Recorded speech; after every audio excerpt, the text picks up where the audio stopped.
Well, hello. Welcome once again to Pale Blooms and Beyond. Thank you for joining us today. And if you like this kind of programming, please hit the like button and also subscribe below. A lot of the musicians and artists I talk to on this channel are not household names. And back in the day, perhaps they flew under the radar, were not recognized for their talent and the output that they had. But they all have a story to tell.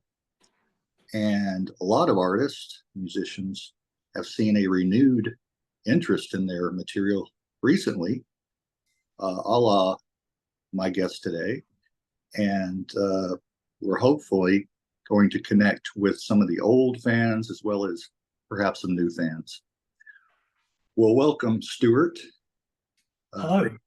Thank you for joining us. Stuart Amesbury is an English singer, guitarist, and recording engineer. Stuart was a founding member of folk rock band Folkal Point in 1971. Just teenagers at the time, the original members were Cherie Musialik, lead vocals, Stuart, guitar and vocals, Mark Steed, lead guitar, banjo, and backing vocals, and Paul Cook, guitar and backing vocals. The band did release an eponymous album in 1972. Post Folkal Point, Stuart would play with Cherie in the bands Stargazer, Les Gray's Mud, the Cherie Beck Band, and Touch. In recent years, the Folkal Point album has become highly collectible and has been remastered on CD and reissued on LP on various labels. Tracks have also appeared on various artist compilations on Grapefruit and Windmill. In 2019, there was a reunion concert at the Clifton International Festival of Music. More releases are upcoming, including unreleased material from the 70s and the live album from 2019. Well, welcome, Stuart. Take us back to the beginning. Where were you born? Well, I was born in Bristol, in England, which is, where you're speaking to me now. So all of the band were born in Bristol, and we kind of met at school, and we were thrown together, really and truthfully, for one of those kind of school concerts, like a Christmas concert type of thing. Yeah. That was really the start. There was some kind of connection with local radio here in Bristol as well, BBC Radio Bristol, and I seem to recall we used to get time off from school to go to the studios and play live on air for a kind of a drive time type of program. Yeah. And that seemed to be the springboard for a lot of things, because they would record the shows. It was recorded to tape, and very often they would send it up to London for maybe networked radio programs, that kind of thing. Okay. And I think we appeared on one of those networked programs, and a guest on that program happened to be a guy called Alan Green. Well, I'd never heard of him before, but Alan Green got in touch with me, and he was running a record label. Okay. But they were based in the northwest of England, so there was no direct connection whatsoever. And it seems that other artists that he'd been recording originated from that part of the country. So we were a bit of an odd one out as far as his record label was concerned. So, here we are, school kids that are getting time off from school to go to the BBC studios. And that was like a weekly thing, which we loved. And then we're picked up sort of in a roundabout manner by this, it was a small record label, and very specialized in sort of folk and country and that stuff, acoustic music, and the next thing we know, we're on a train or something up to the Manchester area, and we're recording over the course of a weekend. Okay. Well, I wanted to go our stride. I wanted to go back before that, back to your early days, childhood. Do you remember hearing music in the house? Oh yeah, yeah. Not so much from my father, but my mother was Okay. quite musical. She'd sung with kind of swing bands, that big band type things, and her mother had been with the Doyle Opera Company. So yeah, so there was a music background. So you got maybe the genes from your mom. Yeah, yeah. Yeah, a little bit of And a that. pair of jeans from my A dad. pair of jeans. Stonewashed denim. Well, Yeah. was the guitar the first instrument you learned to play? Oh yeah, yeah. Okay. Yeah. It was, you know, learn to play a song and sing. And it was like, Okay. just about being able to accompany myself, that kind of thing. Yeah. Yeah. Yeah. Well, how about, can you recall one of the first singles or albums that you bought yourself? Oh my goodness. It would have probably been a Beatles album, something like that. Yeah. Okay. We'll talk about some other influences early on when you were in school, some bands and musicians that you were into. Yeah, yeah. I mean, obviously, you listen to a lot of pop radio when you're a kid, and you don't think too much about the actual music. There's just music on, and you're aware of it. But you're listening to things like the Beatles and the Stones, and people like Bob Dylan. And I had cousins that were older than me, and they were sort of really into that music, and me as the youngster, I was kind of subjected to it, if you know what I mean. But it rubbed off. Right, right. It helps to have, older siblings or friends, Yeah. help influence you. Well, did you listen to Radio Luxembourg? Oh yeah. That was a strange phenomenon, because I don't know what sort of wavelength it was on, but it would sort of come and go, and and I've you'd be heard. listening, really listening for it, and I think it was kind of Sunday nights or something. There was like maybe a chart rundown, and it was Yeah, like the high spot. yeah, yeah. And then John Peel came along Yeah, yeah, too, and just help yeah.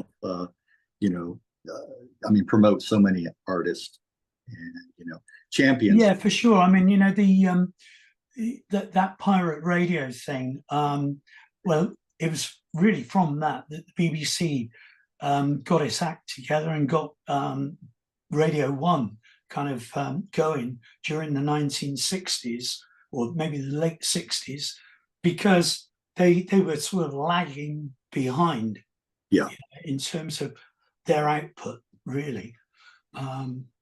Yeah. So and of course, when you compared the pirate radio or even Radio Luxembourg to the BBC, you know, there was an ocean between the two.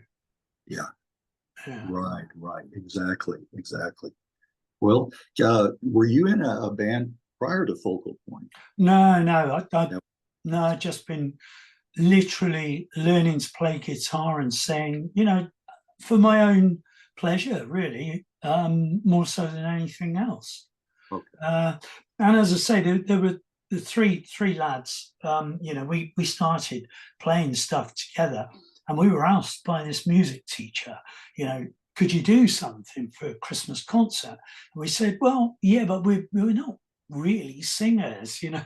And he said, I've got just the thing for you. Got just the person for you. And of course, that was Cherie. Yes. And what a voice. Yeah, Yeah, yeah. yeah. Well, I hope she didn't hear me say that, because no. But and you mentioned earlier you played Radio Bristol, BBC Yeah. Radio Bristol, several times. How did you get your first show on there? How did you get to play that? There was a lad at the same school who was older than us, and I've got the feeling he was either a trainee at the BBC or he worked there weekends. It was one of those kind of chance connections, and I think he knew what we'd done from school, as I say, maybe he just left school. I can't really recall. And he got us to go along, run a couple of auditions there with, you know, whoever the producers were, and the rest is history. Well, we'll talk about how did Midas Recordings show interest in the band? Well, as I say, that was where some of our material had found its way to London, and I think there was a folk music program that used to go out on Friday evenings with the presenter was a guy called Wally Whiten.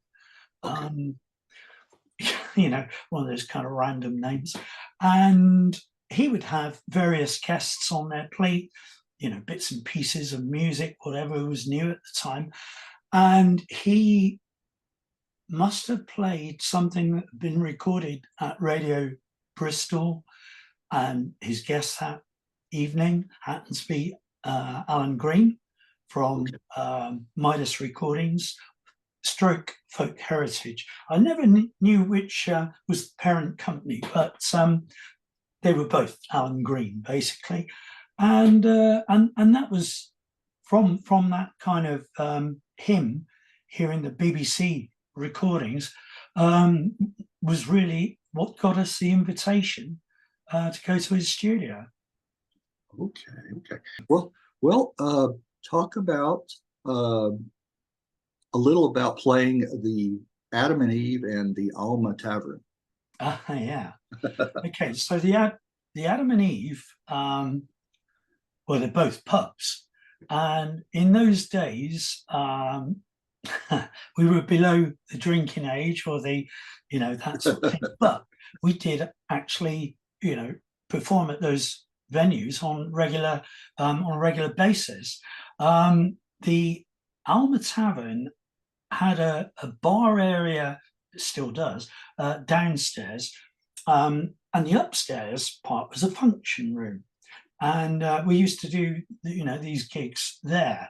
That function room has been converted into a sort of a bijou theatre these days.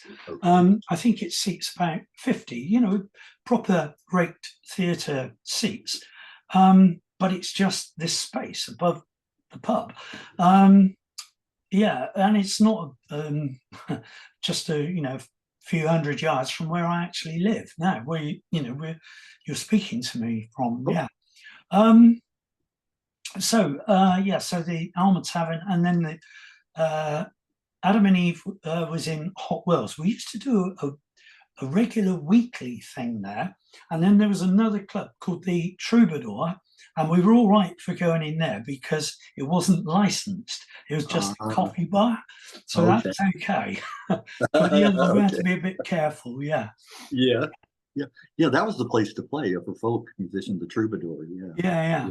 And you actually got to play there. How many times? Yeah, only a couple of times, because probably by the time we were playing there, it was on its wind down, you know, when it was just in the throes of closing. Strangely, in recent times, I've been involved with a couple of reunion concerts, and I did the engineering, supplied the sound system, and did the engineering for those concerts, both of which were actually recorded. And then a couple of years back, we produced an album, as in a compilation of, I think it was called, I've got it here somewhere, Waterloo Street Revisited. Yeah, that's right. So it's a double CD. And obviously, in the period of time between the reunion concerts and this coming out, quite a few of the artists have passed away. So, it's, you know, and on the back, I don't know if it's almost like a book of the dead. You can hold that up. Oh, yeah. Okay. Get a little glare from the screen, but Waterloo Street, Bristol Troubadour. There we go. Yeah. There we go. Okay. It's a double CD. Yeah. Okay. So that's, you know, another little connection, I guess. Yeah. Well, I want to talk about the album, self-titled album, and Yep. released in 72. Yes, there we go. There we go. I was always drawn to the cover too. I like Yeah. that. I like that cover. It's an icon. I mean, it is an actual bridge in Mhm. in Bristol. Yeah, yeah. Okay. Yeah, it's a nice cover. Well, here are a few comments from me, and maybe you can get your input or backstory, or what you remember from the songs. Um, Nice, very nice rendition of Scarborough Fair. Yeah, I have to say, yeah. yeah. And I think that was on a compilation, a folk compilation. Where it was, Yeah, it was. yeah, It was one of the Grapefruit, Grapefruit. Cherry Red, yeah, compilations. They've done, I think they've done 3 now, and there's one track from us on each of those compilations. Yeah, which is good. It's nice, Right. posterity. Yeah, Right. and we're then, amongst good company. You know. yes, yes. There's some, yeah, I mean, Cherry Red is my go-to label. I mean, it really is. I picked up over the years so many of those various artists, those compilations, and they just keep coming out with them, and keep Yeah, unearthing a lot of yeah, material on there. So that's where I found out about a lot of bands through yeah, sure. those compilations. Great guitar picking, I have to say, on Sweet Sir Galahad. Oh yeah, that was Yeah. Mark. Yeah, Okay, I like that. The yeah, cover of the Joan Baez yeah, yeah, track. Yeah, yeah. that was nice. That's nice. Yeah, we did a reunion gig a few years back, and Mark and Cherie actually did play that, as Mm. just as the 2 of them. It was nice cameo, Yes, yes. Uh, Going on to Lovely Joan, Yeah, traditional song that's been covered quite a bit, but your treatment of the song is quite good. I have to say yeah. on that one. Yeah. Yeah, it's strange how we picked that one up. I was listening to some guys that were playing it on a beach, Uh-huh.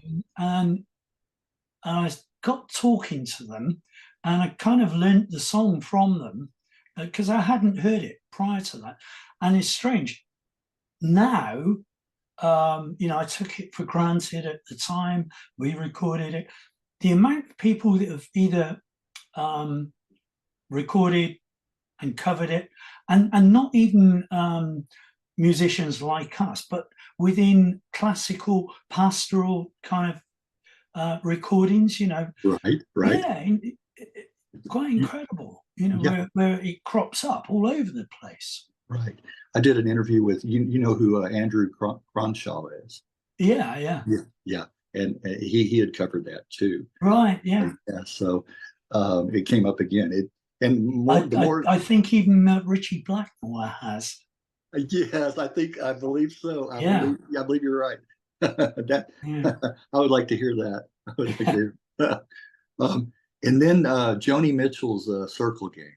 Mm. I think your version is only rivaled by the original. I believe. I mean, Oh, right. it's quite good, quite good. Yeah.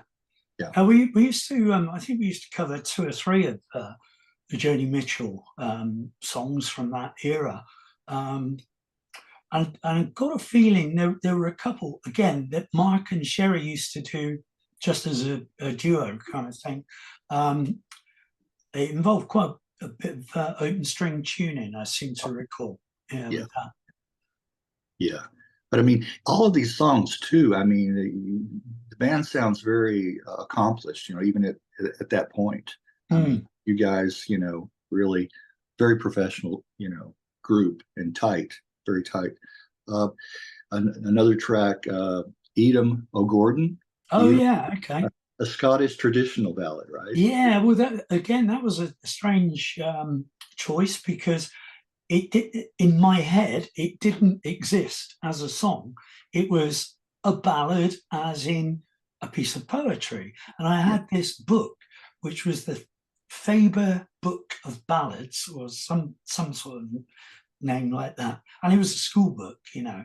and we just decided we put the poem to some music Yeah. that we kind of composed ourselves, and that's kind of how that one came to be. I think we cropped the actual verses down considerably from what the written Right. text was. Yeah, yeah. Right. Well, yeah, because some of those traditional can be hundreds or Oh God, yeah, verses. yeah, yeah, They yeah, never ending. yeah. Well, Yeah, I mean, we were sort of quite influenced by bands like Fairport Convention and Steel Eye Span, those kind of things. oh, And again, they would play some songs, infinite length. Yeah, yes, they would. Well, let me ask you, is that you singing on "You Ain't Going Nowhere"? yeah, that's me. Oh, Yeah, yeah, okay, yeah. okay. I think you should have your vocals should have been featured a few more times on Yeah, here. yeah, yeah. You have a nice voice. I did sing a few songs, when we were playing live back then. But I think it was only that one plus some BVs elsewhere within that album. But sort of in other things with Cherie, since Folkal Point, then obviously I've sung quite a bit more. Yeah, Right. I mean, Cherie should be up front. yeah, Let for me just say sure. that. Yeah, Let me just say yeah, that yeah, her vocals need to be up there. But you yeah, should have been, I think, yeah, featured a little bit more. Well, and then Anathea, yeah. that may be, in my opinion, Cherie's finest vocal performance on the album. Yeah, it Yeah, is good. yeah, yeah, Yeah. yeah. We actually included that in the reunion performance just All right. recently. I may have sent you that. You I'm not did, sure. yes, Yeah, yeah, yes, you yeah, did, and yeah, I like that. yeah, You guys did a great job on that. yeah. Yeah, I may prefer it to Judy Collins' version too. All right. Yeah. Comparing, listening to that. Which was probably where we picked it up from, to be honest. Yeah. Yeah. Yeah, yeah, yeah. Interesting. Yeah, interesting. I was just thinking. I don't know. Yesterday, uh, all of the female folk singers named Jay, like Judy Collins, Joni Mitchell, Joan Baez. Yeah. And there was a couple of more I can't think off right hand, but JJJ. There's Right. several. Yeah. I don't know if there's something to be said about Yeah. that. well, Yeah. well. So you guys, how long did you after the album? You guys recorded. How long did you guys stay together? Oh, yeah. I mean, we stayed together for a few years after that. But I think by the time we were leaving school and maybe uh, finding our feet, our first jobs or college or whatever, that was when the, you know, band started to split up or maybe not see each other so frequently, that kind of thing. Yeah, But by the late 1970s, Cherie and I were sort of playing with other musicians by that time. It's not that we had a massive falling out. It was just that people just go in divergent ways. They get married and right. I was things going to like say, that. Yeah, life gets in the way yeah, sometimes. yeah, It does. Well, Stargazer. How did that come together? yeah. Again, that was I got the feeling Cherie auditioned with a band that were called Baton Rouge, Okay. and they were looking for a vocalist. Cherie joined. Not long after Cherie joined, that band split up, but the residual of that band, I joined, and then some others came in, and we decided on a new name for it, which was Stargazer. We never worked under the name of Baton Rouge at all. But anyway, so that was how that came to be. It was like some musicians that we knew from other bands, and a kind of a similar focus on the style of music we wanted to play, and it just seemed like we were moving on in the right direction, Yeah. at that time, yeah. There would be several lineup changes. Oh goodness, yeah, yeah, yeah, Right. yeah, You yeah. don't And have to go again, into. it Yeah, wasn't any major fallings out or anything like that, or yeah. musical differences. No, it was just you know evolution. Yeah, Right. That's a good yeah, way to put it. And then the yeah. band would shorten the name to Gazer. yeah, yeah. Yeah. Well, it was, but what we used to do was we used to have like a star emblem, Uh-huh. not like a 5 point. It was a sort of a 5 pointed star, but it kind of had a swoop underneath, so Yeah. it made it almost like an apostrophe or no, something like that, a comma, yeah, a comma. Okay. So it was like this emblem gazer, yeah, Yeah. yeah, yeah. And you guys did a short tour in California, didn't you? Yeah, we went over there. That was sort of 80, 81 time. Yeah. Yeah. Yeah, that was good What experience. what was Yeah. that like? Was it a little bit of a culture shock for you, or? Uh, in some ways, yeah. In some ways, yeah. So we were based in the the Bay Area, and goodness, we were doing gigs in San Francisco, in San Jose, Fremont, um, Alamo, Niles Station, Walnut Creek. But these are some of the names I'm remembering. Oh, wow, Yeah. okay. Oh, you're better than But they were just kind of little clubs. Yeah. I can't remember. I can't name that many in Northern California myself. No. Well, but the tour, it go down pretty well. You guys. Yeah, it did. Yeah. I mean, in some ways, you could say it's like taking coals to Newcastle. That may not mean anything to you, but because we were kind of playing American style music, Yeah, yeah, so yeah. we're playing what goes down there normally, and people there normally play, but we were a bunch of Brits doing it, Right. so, yeah. Right, right. Well, after the band Mud disbanded, you guys were asked to tour with Les Gray. Well, no. What the way that actually Uh-huh. happened was before we'd gone to the States, Uh-huh. we did some support gigs with Les, With Les. with the Okay. lineup that he had at that time. When we got back from the States, he got in touch with me.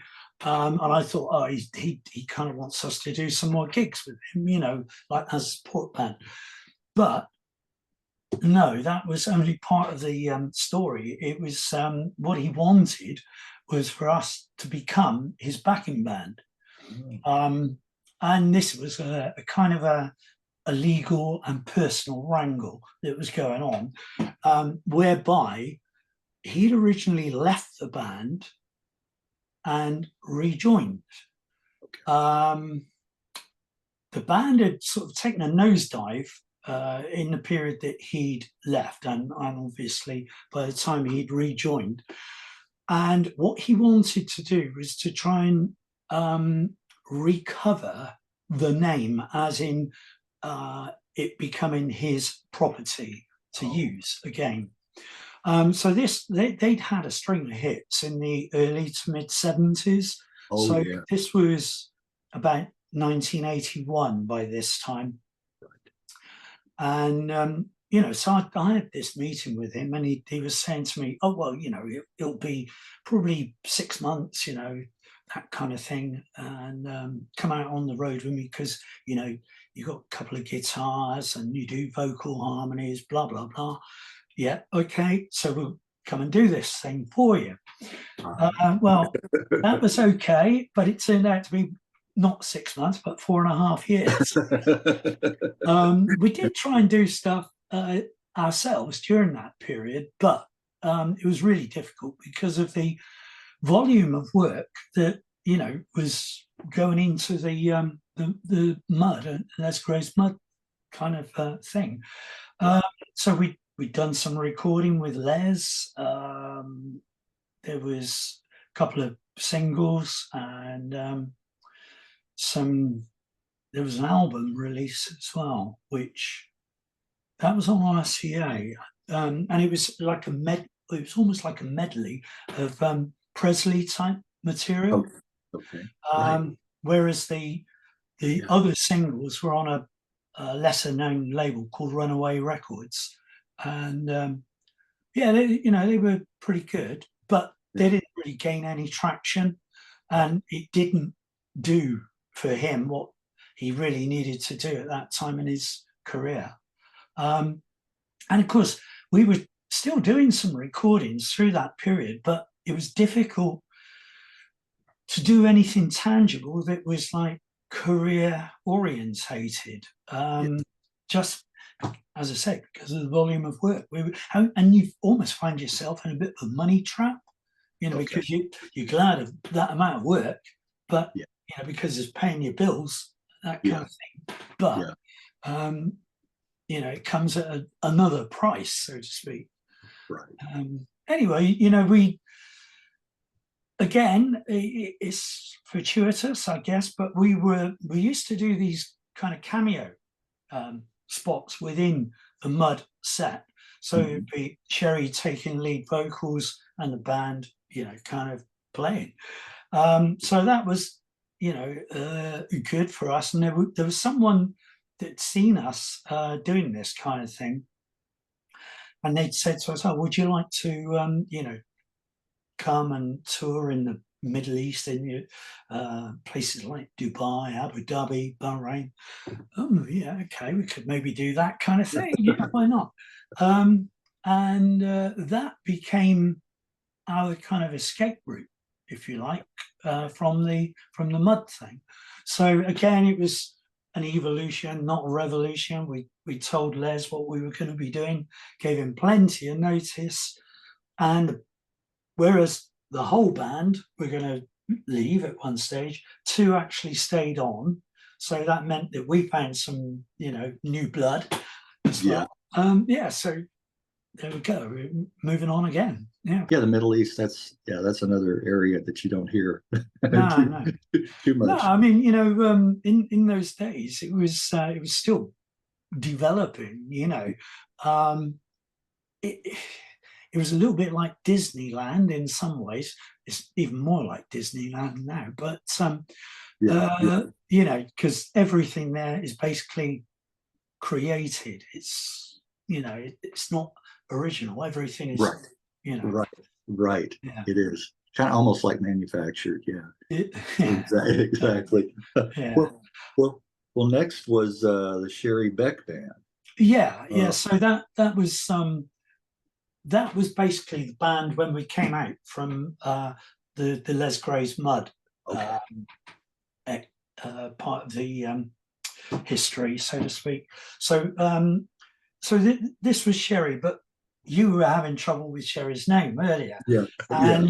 So it was like, okay, well, we won't struggle with that one then, will we? So she liked a nice, succinct kind of name, Beck. I like Beck, so okay, that's what it'll be. Okay. All right. That was my next question. Our Cherie and Jeff Beck get together. That would have been something. She liked Jeff Beck, but she also liked Gregory Peck. So it was okay. So was it going to be Beck or Peck? Okay. All right. So that answers that one. Well, how long under that moniker? How long did you guys work? Well, that would have been from 85 probably till 87, 88. And then by that time, when it was 88, 89, that was when we started changing the name to Touch. Touch, right. Yeah. Right. So, and strangely, that's the name of the PA business that I run as well. Right. Okay. So that's where that originated too. Yeah. Oh, okay. Well, it was like, we wanted our music to touch people. Right. Okay. Right. Well, that's an appropriate name there too. Well, who all was in Touch? Right. Okay. So the probably the classic lineup would be me and Cherie, another guitarist, songwriter called Jules Reason. Bass player was Dave Savage, and the drummer was a guy called Eddie Parsons. There'd only been, a couple of small changes before that lineup, but that was the lineup that recorded at Abbey Road. Yeah. Ah, okay. That was my next question. Yeah. Yeah. How was it recording at Abbey? It was great. I mean, obviously a great experience, and it's it's a big place, and it's almost like an extension of something like the BBC. It was really very formal there. Lots of okay, you've got the three main recording studios, but loads of smaller areas off, which are cutting rooms, editing rooms, EQing rooms, where there's just maybe one person working in, this box or that box. And they've got a staff canteen. It's almost like a factory in some ways. Yeah, very iconic. Every photo you've ever seen of those steps up and the double doors, Yes, that's exactly what it's like. that's And exactly you what go it in, is. you walk down the corridor, and gold records, platinum records, all the way down, Yes. diverse artists, all the names you could imagine.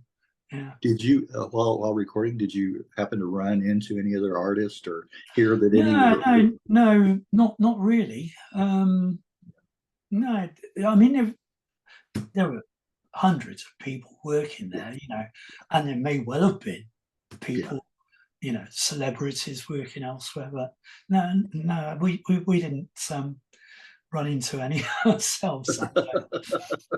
We'll talk about. I've worked with plenty since. I tell you. Okay. Well, we'll get to remind me if I don't ask that question. I want to hear that too when we get to that point. Well, talk about some live shows with Touch. Any that you remember that special? Well, we did quite a few open air gigs, Okay. Summer type gigs, Okay. big audiences, those kind of things, and we did some sweaty little clubs as well, one extreme to another, and we did things like we did a tour of Scandinavia, and that's one that will live long in the memory. We got over there. It was around about an Easter time, maybe a little bit before Easter, and it was gorgeous going over on the ferry, and we come into Gothenburg, I think it was, and beautiful and clear. And we stayed somewhere close to the Norwegian border, and we had to meet with the agent that booked the tour somewhere in southern Norway. Okay. So we met up with him, talking about the routing and where we were going and this, that. And they'd allowed 28 hours to get to the first gig. Wow. And that was why did you need 28 hours? Anyway, so we drove off that morning, and we got to about Oslo, and it started to snow. And then it snowed for about 2 weeks solid. Straight. And it took us damn near 28 hours to get to That's why that. they figured in the snow. Yeah. Of course, we didn't have any snow chains on the truck. We weren't expecting snow that time of year. And I don't think they were really, but they do get, this kind of second wind of winter does seem to hit them sometimes. And I mean, some of those gigs were really extreme, and in extreme places as well. There were a couple where we actually went into the Arctic Circle and then drove back down, a peninsula or something. So you're driving out of the Arctic Circle, and there was one place where the audience, I think, was made up of reindeer herders, and that was kind of up near the border with Finland, and you were well inside the Arctic Circle there. Yeah. Of course, you do these other nice places like Tromsø and, lots of places. And, you think, my God, how do these people live? How do they live here? What is there to do? Right. I mean, obviously, city life is city life, but when you Yes. go out into the countryside, Right. you know, it's just so remote. It is. Yes, it is. And I'm sure it's changed a little bit since then, Yeah, but yeah, you're right. So yeah, remote and so rural. Yeah. yeah. And yeah, that's well, when they the reindeer herders, you didn't happen to see Santa wasn't in the audience, was he? He might have been. Okay. Oh, that's fun. Well, let me ask you, how long Touch was together? Um, well, we kept that going for a good number of years, and it sort of melded into another band that was became known as Love Shack, Okay. and as in like B-52s. Right. Yeah. Yeah. So yeah, it kind of, there were three of us that me, Cherie, and Jules, that kind of transitioned from that into the Love Shack lineup, and we were doing quite a lot of pop covers by that time, and we kind of went out to Dubai again with that, and then Cherie, Jules, and I were doing quite a lot of songwriting and recording rather than gigs. Okay. And then there was a point where Cherie and Jules were doing kind of a duet type thing where he was playing sort of jazz style on an acoustic, like a nylon strung guitar, and she was singing, you know, kind of jazz standards with him. Yeah. And then the two of them ended up in another folk band called The Vein. And so that's sort of much more recent. And then it was a couple of the people that had been in Vervain Yeah. actually ended up doing the Folkal Point reunion with us. Oh, all right. Yeah. Right. So, yeah. So, like I say, it's one big happy family. There you go. Yeah. There you go. Yeah, Yeah. that's nice. That's nice to be able to do that. Well, Yeah.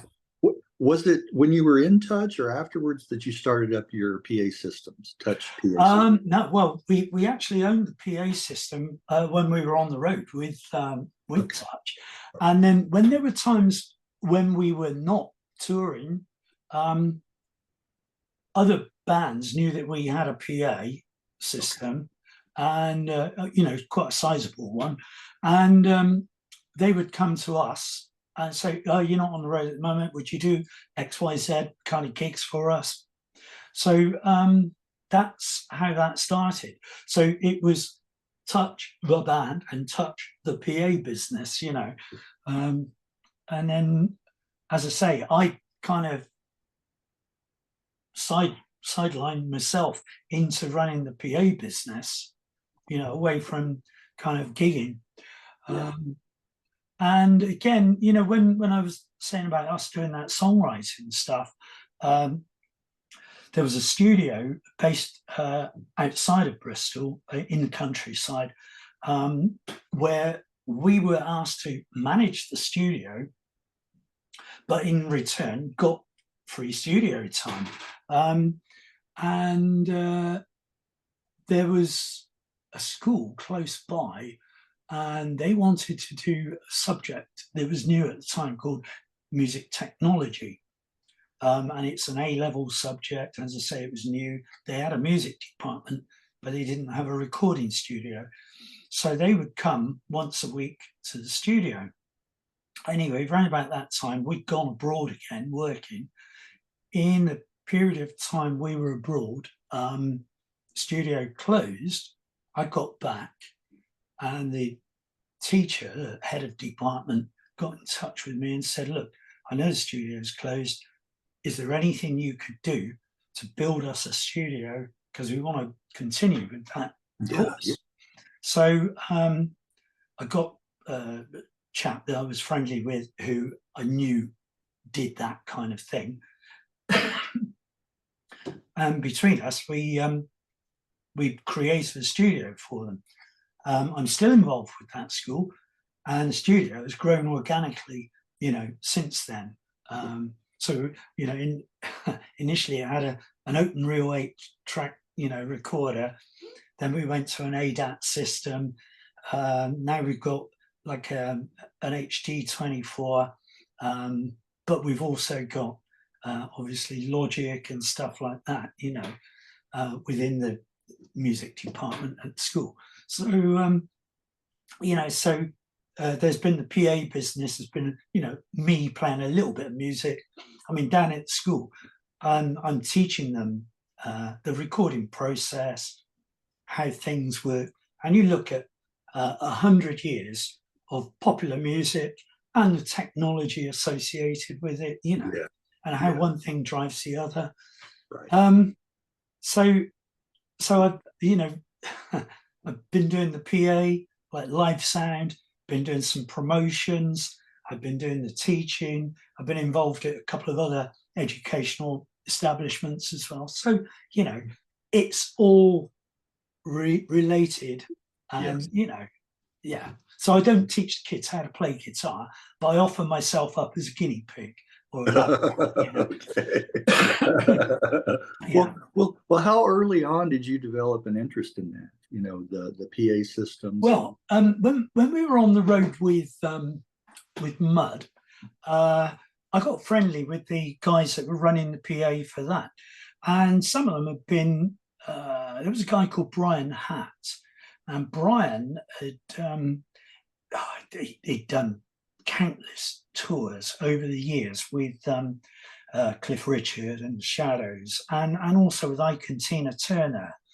And he toured the States with them, and been in the recording studios.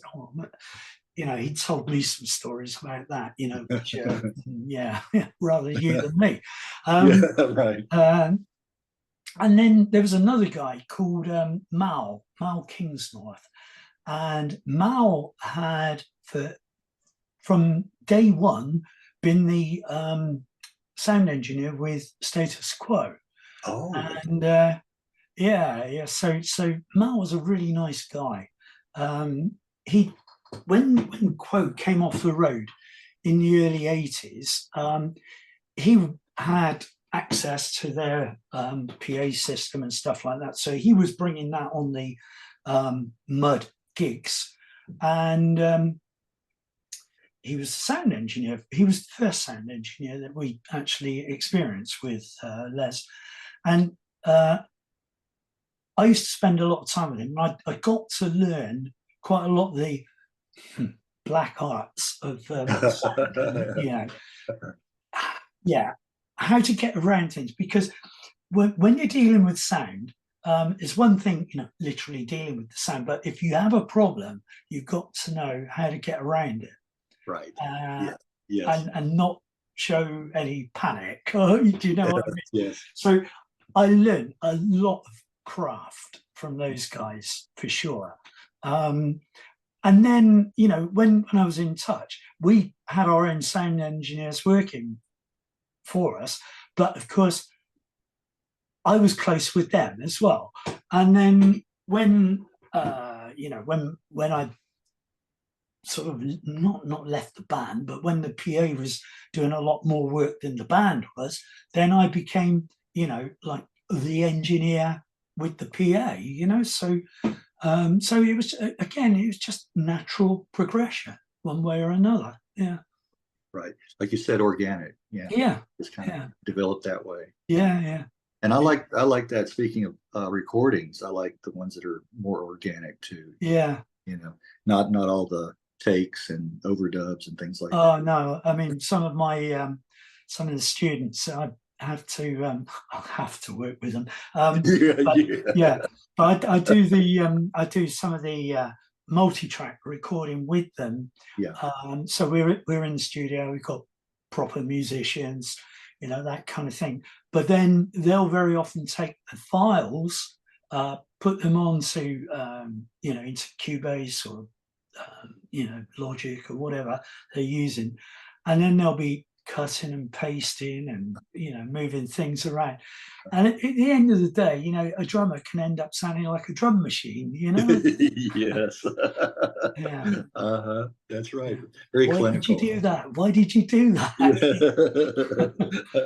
Right, right. I think that has a lot to do with the age that you grew up in too. Oh, yeah, yeah.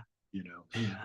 Well, speaking of touch PA systems, one of your clients was Cherie in the band G Baby I Love You. Yeah, she still sings with them. Yeah. Oh, still sings with them. Yeah, Okay. All right. And yeah. what So describe the band? How would you? okay, so it's an 8-piece band. Soul, funk, R&B, that kind of thing. So they've got the band leader plays guitar and sings. Cherie's she's a lead singer, so they split the vocals between them, and in fact sometimes Cherie's doing a lot more singing than the band leader these days. So they've got like a 3-piece horn section, keyboards, bass and drums. Quite a lot of dance routines as well, for that style of music. So they got a choreograph, huh? Yeah. Well, when did you start noticing a resurgence or renewed interest in Folkal Point? That's a good story coming up here, because I knew nothing about the enigma that seemed to develop to do with its value. Yeah. So a friend of mine had bought a copy in a charity shop for £1, we'll say, or less than £1, and was able to sell it very soon after for about £50. Wow. The guy he sold it to went to a record fair and was very able to sell it instantly for £100. So therein lies the start of the story. Yeah. And you kind of think, well, people are, and then you start reading about it in Record Collector or something like this, these kind of magazines, and people are paying £400, they're paying this, and and it's not going down, it's going up continuously. And again, there was a lot that I didn't know at that time. And it turns out that, okay, on the one hand, you've got maybe the quality of the record and recording, but equally there was another part of the story, which was that this guy, Alan Green, had moved his studio from where we'd recorded to another place. So it was in mid-Wales, and you pick up these kind of rumors of the story about a fire, a flood, all and the record stock was damaged and the tapes were damaged, and so, but you don't know the full picture. And it was much later that I did discover that there had been a fire, and whilst the fire was contained by the fire brigade, in the hosing down, they created a flood. So if it wasn't destroyed by fire, a lot of stuff was destroyed by water, hoses. Oh no. Oh. So you've got this rarity or scarcity. Well. That's it. Yes. Which is adding to the thing. So we'd seen some exaggerated prices of £1,500, £1,700. And then I think it was about 2015, I'm going to say, may have been, around about that time. There was kind of an online auction. I want to say it was Discogs, somebody like that. Oh, Discogs. And it went in that auction for £3,650. Now, all of this sounds great, but of course, it's not me selling it. So it's doing me nothing, other than maybe a little bit of cachet, So again, around about the same time, we're realizing that people are cashing in and making good money on sales if they're prepared to sell the rather rare or scarce copy of the album. We didn't have a stock as such. We didn't have a stock at the time. We were buying stock from the record label and then selling on at the gigs we were doing when we were kids. But we never had spare stock. It was, we were buying in batches of 25 or 50 or whatever it was, and kind of selling them on. But I think if 500 had been pressed, we may have sold 250, and we don't know what happened to the other 250, whether they went in the fire, come flood, no idea. Anyway, that be that as it may, there were lots of shenanigans had gone on with the ownership of Folk Heritage or the Midas record label. Alan Green had died. It was, you were never going to get to the bottom of that story, for sure. Then there seemed to be a company that I can only describe as being an aggregator, who were doing downloads, online downloads, I guess. And this was going back a little while now. I can't remember the exact date. I got in touch with them, and they, sort of said, "Oh no, it all belongs to us. It all belongs to us." And they wouldn't tell you how or why or anything, but they just assumed ownership of it. And apparently, they'd done this to other people that were on Alan's labels. So they were actually either issuing it unauthorized or somehow had assumed they had free reign to do so. There was never any consultation with any of the artists involved whatsoever. So another chap that I know suggested, this is Hoxer Sound now, suggested that we try and do something about it ourselves. And I said, well, I don't want to go to court over this. I don't want to run up huge legal fees, for, what we're going to get out of it, small amounts probably. So he said, well, why don't you reissue it? And I said, well, how so? So he said, well, reissue it with an added track. So it was something that we'd recorded at the same time. No one else had access to it, but we did. So we included that on that reissue so that it gives us an identifier. There you go. Well, I want to ask you, was the unauthorized label, was it Big Pink? No. We authorized that one to them. Okay. That was okay. I'll come to that in a minute. So sure. Big Pink was an all right one to do, and they did. Whoops. Can you see that? There you that go. One. Yeah. Yes. So it's basically the original album artwork. I mean, they've done their own sort of stuff like that inside. But the tracks on there are as per the original vinyl. No extra. And someone else had done one, this. Okay. And that's a company called Zeitgeist. Okay, I have heard of them. I have no idea who they are whatsoever. That is completely unauthorized. Oh, okay. All right. And it would be the tracks on the vinyl, the original vinyl album, but it's poor quality as well. Okay. Right. So Richard did a CD version. So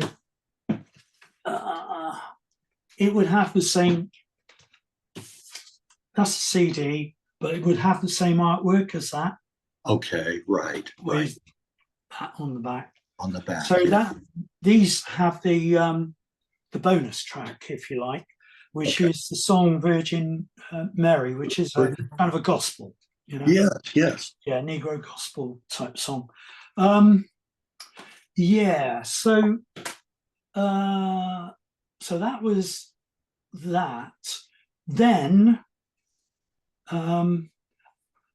so we put that one out, and then someone got in touch with us, another Korean company called Beatball, and Beatball did a gatefold. Just open this one up for you. So it's got similar artwork on the front and back. Okay. Yes. Right? Yeah. But then it opens up. Yeah, yeah. Yeah. Oh, yeah. That's nice. They did a good Yeah. job. Yeah. And there's obviously some artwork inside, but it was available with two options, and the options being white vinyl or Yes. black vinyl. Yeah. Yes. So yeah, they did, some Right. Yes, the artwork, white, and then it's got the wow. Yes. so there's That's it also goes by merry-go-round, right? yeah, Yeah. that's that's the same people. Yeah. Okay. So they probably did it as vinyl and But- as CD, but Yeah. we only allowed them to have the original tracks. We never gave them the additional material. Yeah. I've probably got another album's worth of additional material from the early 1970s. Yeah. Yeah. Yeah. So how many tracks would you say are still in the vaults? Possibly 20. Oh, okay. Quite Yeah. a few. Quite a few. Yeah. Yeah. So there's at least an album's worth. That's right. That's right. And then the live album from 2019. Yeah. Hopefully one day Yeah, soon. yeah. Yeah. Yeah. I mean, the thing is with that was filmed and recorded. Some of the, like that track that I'd sent to you, that is not mixed. Okay. But it was recorded to 16 track. So it doesn't, some of the tracks do need mixing, balancing out a little bit, but it was also filmed. And again, this guy that runs Hoxa Sound was going to do the sound and edit the film. But, it's one of those things of me tying him down, me having time to be there with him and, let's get it done. Micromanage him. Yeah. Right. Yeah. Well, go ahead. What were you going to go ahead? I didn't mean to interrupt. Well, the other one that I was going to, you were on about those Cherry Red compilations, but there was this one as well. Yes, the folk heritage. You've seen that one, have you? And I don't have that one, No. but I have seen that's on Windmill. That one's on Windmill. It says Windmill, yeah, but Yes. it's the same guy. It's Alan Green. It's one of his other labels. Okay. Who else is on that? I don't know if you can. Oh yeah, hold that up there. Let's see. The Yardham Folkal Point, Blue Water Folk, Combine Harvester, Blue Water Folk. Okay. Oh, that would be very interesting because a lot of those I don't have any recordings of. Yeah, I don't have anything by the other groups there. Yeah, but they were all on the they were all on either Folk Heritage or Midas Recordings. Yeah. Oh, okay, on his label. Okay. Well, I didn't forget. Talk a little bit about some of the musicians that you've worked with more recently. Okay. Yeah. So in the early days of being exclusively PA and not really treading the boards any longer, we used to do a lot of gigs at a rock venue in Bristol. It was known as the Bristol Beer Keller, and it was aptly described by someone as being an underground car park upstairs. Okay, I like that. Underground upstairs. Yeah. And even when it was clean, it was filthy. if you stood around too long, you'd stick to the carpets. You know? Not a nice thought. Yeah. No. But it had a lot of big names through there. You know, so we worked with people like I don't know, Ingrid Malmsteen, Robert Plant. Yeah, you know, sort of big rock acts. Nirvana played there, you know, in their sort of early tours, obviously. But yeah, so loads of acts.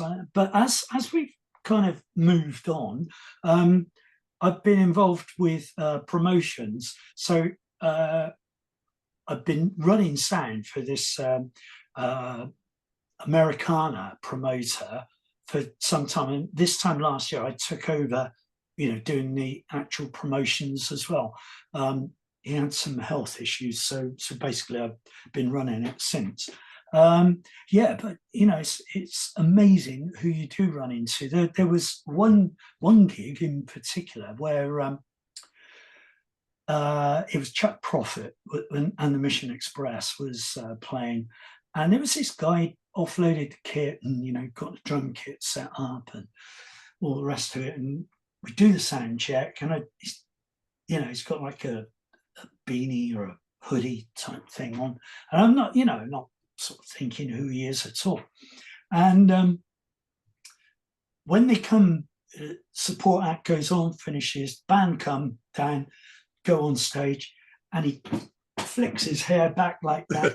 Yeah. This guy called Winston Watson, he was the black guy that drummed with Dylan on the MTV Unplugged. Oh, if you okay. recall that. Yeah. Yes. And, so Chuck Prophet's kind of telling this story in the middle of the set, I guess, where they're recording in some place, Los Angeles, I guess, I don't know, and walking across the car park, and Dylan spots Winston and sidles up to him and said, "Hey man, you still playing with that preacher?" Preacher, that's in Chuck Prophet. Yeah. Yeah, they called him a preacher. Yeah. And there was another one where there was an all-girl band called Uncle Earl, and at the time John Paul Jones from Led Zeppelin had produced their album, so they'd done a set. John Paul Jones happens to be there, and him with some of the entourage. They went on stage in the intermission. They were sort of playing away, and then for the second set, John Paul Jones stayed on stage and played Mando with the girls for the second set. And then as we're clearing everything up, John Paul Jones is in the tiny little snug bar off to one side, and they're having a real good, you know, acoustic jam session in there, because he's got family that live in Bristol, and I think he's since bought a place in Bristol as well, you know, so that was a nice little story. Another one, I don't know if you know Willie Nile. Willie Nile is kind of New Jersey, New York. He's friendly with Springsteen, and you know, that kind of. And I've worked with him on a few occasions, but on this one time, they'd landed the day before. They were picked up by the tour manager, and they stayed at some place between London Heathrow and Bristol. I think it was at the tour manager's house. So they've unloaded the guitars, retuning them up, you know, or restringing, that kind of thing. And they, you know, obviously pile in the van, come down to Bristol, offload, start setting the things up, drum kit set up, back lines all set up. The last person to get his guitar out of his case was Willie Nile. Opens the case, there's no guitar. Oh no. So I had to chase home and get one of my Strats for him. All that was in his case was his guitar strap. So I knew that if I brought over a stock standard Strat, put his strap on it, it would be exactly the perfect height for him, you know. So done deal. And that same guitar I'd loaned to Al Perkins one time as well. So, Oh, he's a pedal steel player. yes, yes, Yeah. yeah, But he's also an ace guitarist. And he yeah. decided, why the hell he hadn't decided to bring a Telecaster or something with him. Yeah. He wanted to play guitar. So he's in Kevin Montgomery's band, and Kevin's got maybe Paul Deacon and Robert Reynolds from the Mavericks in the band, plus another sort of gunslinger guitarist. Yeah. And Al decides he wants to play guitar. So again, I had to leg it home and get my again. Your guitar. Yeah. Yeah. That's happened on a few occasions. And again, another fantastic session guy played drums with Willie Niles, a guy, I think he may be South American origin, but he's obviously based in New York. A guy called Alex Alexander. I No, mean, that doesn't ring a bell. powerful drummer. Yeah. Powerful drummer. Really good, who's the other? JD Souther. I've worked with him as well. Oh, okay. Yes. Doing a solo tour, singing all of his, songs Right.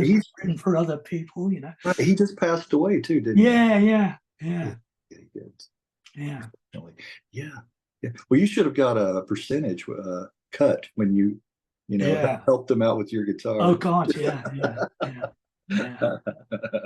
Yeah, I mean, it is amazing some of the stories that crop up in rock and roll. I mean, again, one time we were supplying PA for another 70s glam rock band called Sweet. Oh, and big. Brian had split this is the lead singer, frontman, split his trousers, so went off stage. Because they'd done gigs with us as Mud, and they knew Cherie could sing, they got Cherie up to sing with them.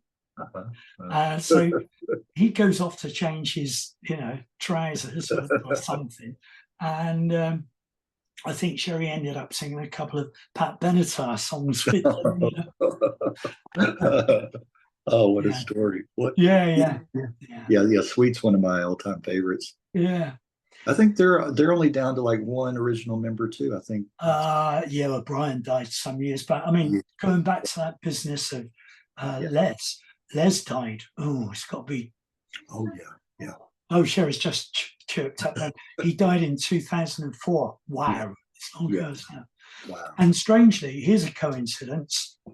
Mal Kingsnorth, the guy that I'd said had been sound engineer with Quo and had been the first sound engineer we'd worked with Les. Yeah. The two of them died on the same day. Les and Mal died on the same day. Wow. Yeah. That's something. Yeah. They say it always comes in threes too. Yeah. There was going back a couple of years. We've done again over the years numbers of shows with a band from Toronto called the Steed. Okay. They're a good band. What was it? They're described as being kind of spaghetti western on acid. Yeah, that's so it's two brothers, Dallas and Travis. Anyway, there was a guy called John that used to do artwork for us, and he ran a band called the Bad Losers. He would do posters as a favor, so long as his band could always open for the Steeds. So he did this really great poster, which I've kind of had framed now because John died rather suddenly. And on the day of his funeral, Travis died. Dallas died from the Steeds. Another really weird coincidence. Yes, yes. Yeah, that connection there and Yeah. same day of the funeral. Yeah. That was too weird. Eerie how things like Yeah. Try and find some more cheerful stories. Yeah. Yeah, well, they say about, kind of a good sort of Americana song, very deep, very dark, murder ballads and stuff. Yeah. Right. Yeah. Right. Yeah, with that twangy guitar and things like that. Yes, I like that spaghetti western. Yeah. What is the composer? Ennio Morricone. Yeah. Oh yeah. I love all of his Yeah. stuff. Yeah, right there. The Clint Eastwood movies. Yeah. I love that style. Yeah. Yeah. Well, But as I say, we're constantly running shows. Sort of American touring, mainly touring American artists. That are over here. Maybe UK and Europe. Yeah. Sometimes they bring full bands. Sometimes maybe they just come solo, so a bit more intimate. Singer songwriter. But again, we've had people through like Jason Isbell. 400 unit. Yeah. So, and some of them, because they've been coming over like for, I don't know, best part of 20 years, you establish a relationship with them, almost not that you're real friends, but there's obviously a friendship with them and that kind of recognition of each other, Yeah. That's right. Mutual respect. Yeah. What you're doing. Yeah. Well, you're still staying busy, definitely. Yeah. And hopefully, not in the not too distant future, see some more releases. The live album and that. Well, I truly hope so. Yeah. Are you thinking about going back to working with some of the labels that you worked with prior? Do you know what? When we've got that live album ready, I might look for sort of a major label or distributor, to run it. Yeah. I mean that was something else I was going to say. That the Hoxha reissue, that's only obviously a box. But that VF, if you see it there, yes, that's the Vinyl Factory. That's where we had the pressings done. So the Vinyl Factory is kind of on the outskirts of London and used to be the EMI pressing plant. Oh, many years back, yeah. But all of the machinery, obviously, everything is there. So it's got great heritage, and Right. Yeah. It seemed the right thing to do, Right. It seems, it's just been passed on. Yeah. Another name. Yeah. Well, definitely. Well, anything, Stuart, in closing that you care to mention or plug or bring up? Well, I still have copies of the okay. of the Hoxha re-release. Yeah. Let's do a commercial. Which can be bought via. I think it's for sale via eBay. Maybe £20. Yeah. So that's picture of us. That's young and right when you're, and then on the back it's when more recent. Yeah. Exactly. Yeah. So that's still available. And that's currently available. Right. And go ahead and tell your website. Go ahead and well, I don't actually run a website because I'm involved with, as I say, with that CRH Music, which is the Americana thing. So I'm kind of using that as the website thing, really. Yeah. I also appear on the G Baby website because I take the bookings for them as well.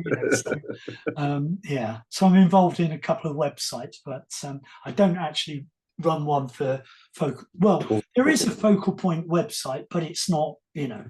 It's more of how can you say it's sort of, it's not fresh news. It's kind of more of a heritage thing. The history of right. Okay. Gotcha. All right. Well, it's been very enjoyable, Stuart. I appreciate Good to it. catch up with you, Greg. Yeah, And that yeah. was completely out of the blue when I received that thing, because obviously that would have come to me through the Folkal Point website. Right, Yeah, right. yeah. So, So, you know, it's, as I say, it's not truly an active website because, you know, we're not an active band, but obviously, you know, people do keep in touch, and it's, you know, yeah, one way of doing it. Yeah, right. Well, it was meant to happen, you know, for sure. that you got my email. Yeah. So that's what I got to I got to say about that. All Yeah. right. Well, I will send you edited copy. It shouldn't be much. No. And a week or so. In which case it may end up on the website, you know. Hey, there you go. That's very, very welcome to do that. Any way that you can promote it. And then I'll also have it on my YouTube channel, of course. Yeah, which I've seen. Yeah. Yes. Excellent. So all right. Well, again, thank you for your time and for sharing. Okay, you're more than welcome. Going back in that time machine with me a little bit, and and it's been very, very nice. You know, nice conversation. You're an easy person to talk to. Thank you. And thanks for all your recollections and stories. And you have a good rest of the weekend, okay? Yeah, and you enjoy your weekend. Yeah. All right. Hope the weather perks up for you. Yes, I hope the sun comes out. Okay. All right, Stuart. Bye for now. Take care. Bye-bye. Welcome, Folkal Point.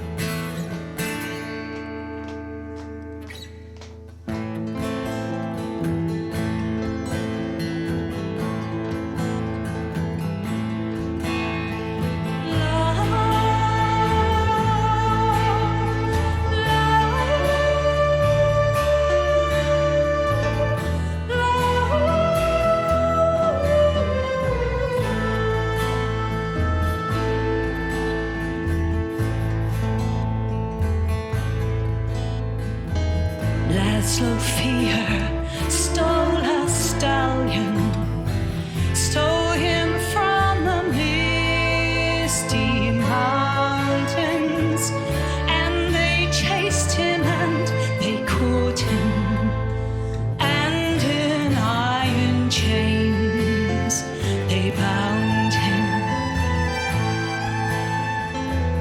Word was brought to Anathea that her brother was in prison. Bring me gold and 6 fine horses, I will buy my brother's freedom. Judge, oh judge, please spare my brother. I will give you gold and silver. I don't want your gold and silver. All I want are your sweet favors. Anathea, oh my sister, are you mad with grief and sorrow? He will rob you of your flower, and he'll hang me from the gallows. Anathea did not heed him, straightway to the judge went running. In his golden bed at midnight, there she heard the gallows groaning. Cursed be that judge so cruel, 13 years may he lie bleeding. 13 doctors cannot cure him. 13 shells of drugs can't heal him.